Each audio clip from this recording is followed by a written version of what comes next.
अस्सलाम वालेकुम रहमतुल्लाह। उम्मीद है आप सब खैरियत से होंगे। इस वक्त पाकिस्तान के अंदर एक इंतहाई हसास किस्म का जो एक केस है वो इस्लामाबाद हाई कोर्ट के अंदर लगा हुआ है, जिसकी जो सरबराही है वो जस्टिस इसहाक साहब कर रहे हैं, सरदार इसहाक साहब। और वो जो केस है वो रिप्रेजेंट कर रहा है 295C को, तहफ़्फ़ुज़ नमूसे रसालत का जो कानून है जिसकी कुछ शिकें मौजूद हैं, उसके हवाले से ये एक केस ज़ेरे समाअत है, जिस पर जो ये जस्टिस साहब हैं इन्होंने एक कमीशन बनाने का भी ऑर्डर जो है वो पास कर दिया है। अब इसमें जो पार्टी है जो इस केस को लेकर चल रही है, जो इस कानून को किसी भी तरीके से निशाना बनाने की कोशिश कर रही है, वो जो खातून है वो शीरी मज़ारी साहिबा की जो बेटी हैं, ईमान मज़ारी साहिबा, वो इस केस को लीड कर रही हैं और साथ उनकी टीम है। दूसरी तरफ से जो मुद्दई पार्टी है, जो कि राव अब्दुल रहीम साहब हैं, एडवोकेट हैं, वो इस केस के लेकर आगे जा रहे हैं। साथ उनके चैम्बर के भी लोग हैं और आप सब ने यकीनन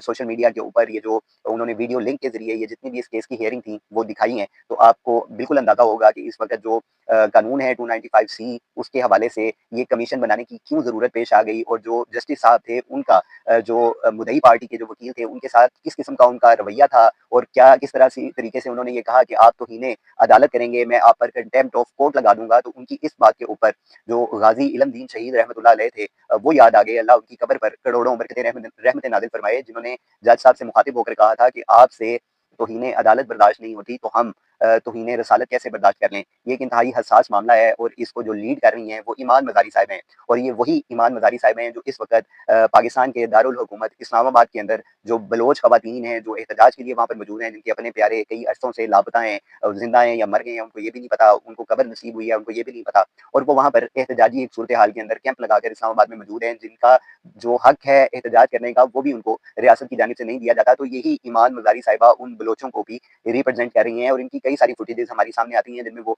जो इस्लामाबाद की पुलिस है उनके साथ उनकी जो गुफ्तगू शनीर है वो हमारे सामने आती है। और ये दोनों ही बड़े हसास नोयत के मामला हैं। आप देख लें कि जिस तरह बलूचिस्तान में लोगों को एक कई दहाइयों से ऐसे ही होता आ रहा है कि वहाँ पर गुमशुदगियाँ भी हो रही हैं, वहाँ पर लोगों को पता ही नहीं चलता, सालों के साल गुजर जाते हैं और उनके अपने प्यारे लापता होते हैं। तो वहाँ पर आज भी जो एक सूरत हाल सामने आई, जो एक इंतहाई लर्जा देने वाला जो केस सामने आया, जिसमें एक मियाँ बीवी को पसंद की शादी करने के ऊपर उनको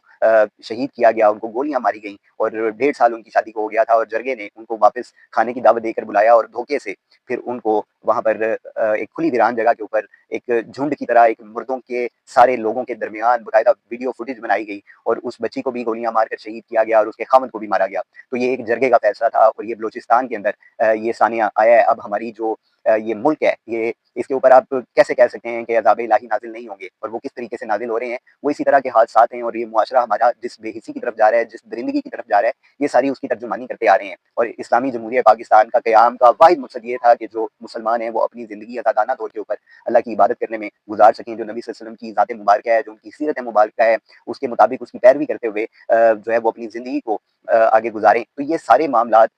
इस उम्मत से, और ख़ासकर ये पाकिस्तान की जो इस वक़्त हालात बने हुए हैं, इस कौम के जो अखलाकियात का मेयार है, जो इनका एक दीनी मेयार है, यानी जो जस्टिस साहब हैं, जो ये इस वक़्त केस चल रहा है इस्लामाबाद हाई कोर्ट के अंदर, वो जस्टिस साहब ने कहा कि इस वक़्त हमारा जो मुआशरा है वो चूँकि एक दीनी लाइल्मी के अंदर है, ना वालिदैन की तरफ से इतनी आगाही मिलती है, तो जो हमारे बच्चे हैं, जो 21, 22, 23 साल के नौजवान हैं, वो अगर लाइल्मी के अंदर कोई ऐसी नबी सल्लल्लाहु अलैहि वसल्लम की शान के अंदर गुस्ताखी कर जाते हैं, तो उनको रजू का हक हासिल होना चाहिए, उनको माफ़ी मिलनी चाहिए, ना कि ये जो आर्टिकल है 295C, ये उनके ऊपर लगाकर या इसकी कोई शिक लगाकर तो उनको सज़ाए मौत सुना दी जाए या उम्र कैद की सज़ा सुना दी जाए। अब ख़ास तौर पर ये जो केसेस चल रहे हैं, इसके अंदर बाकायदा एफआईए की तहकीकात मौजूद हैं, पाकिस्तान के बड़े इदारों की रिपोर्ट्स उसके साथ मुंसलिक हैं, जिनको छुड़वाने के लिए ये दरख्वास्तें दी जा रही हैं ईमान मज़ारी साहिबा की तरफ से, उनके बारे में बाकायदा पाकिस्तान के इदारों ने शवाहिद इकट्ठे किए थे, और उसके बाद उनको ये सज़ाएँ दी गई थी। और इसके बावजूद जो जस्टिस साहब हैं उन्होंने एक, आप कह लें कि जो मुद्दई हैं उनकी सुनी अनसुनी करके उनको बोलने का मौका भी नहीं दिया गया हियरिंग के अंदर, और उन्होंने कमीशन बनाने का ऐलान कर दिया। अब इस मौके के ऊपर जहाँ पर एक लिबरलिज़्म को बाकायदा प्रमोट किया जा रहा है, बेहयाई को प्रमोट किया जा रहा है, एक ऐसा तबका बड़ी तेज़ी से सामने आ रहा है जिसको हम देखते हैं तो उसको एक बाकायदा इदारों की सपोर्ट भी हासिल होती है, और वो ये सारी कारगुज़ारियाँ करता है, और उसको रोकने वाला कोई नहीं होता। आपका अपना चाहे तालीमी निज़ाम देख लें, आप अपने यूनिवर्सिटीज़ का हाल देख लें, और आप अपनी जो सोशल मीडिया के डिजिटल प्लेटफ़ॉर्म्स हैं, जिसमें आपके नौजवान नस्ल को जो कई सारी वेबसाइट्स हैं और डिजिटल प्लेटफ़ॉर्म्स के ज़रिए उनको एक बेहयाई तक, और अपनी अखलाकियात को मुकम्मल तबाह करने के लिए उनको मुकम्मल रसाई हासिल है। तो उसके ऊपर कोई एक्शन क्यों नहीं लिया जाता?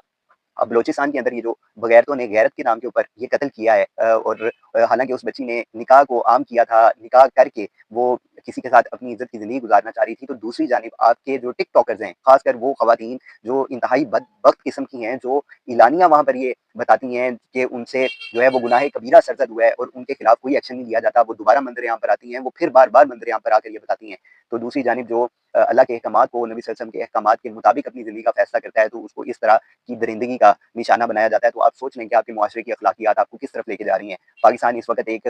बदअमनी किसी कैफ़ियत के अंदर है। पाकिस्तान के अंदर इस वक़्त सियासी अदम इस्तेहकाम है। पाकिस्तान के अंदर इस वक़्त बेरोज़गारी, महँगाई अपने अरूज के ऊपर पहुँची हुई है। लोग अपनी जानें लेने के दर के ऊपर हैं। तो इस सारी सूरत-ए-हाल के अंदर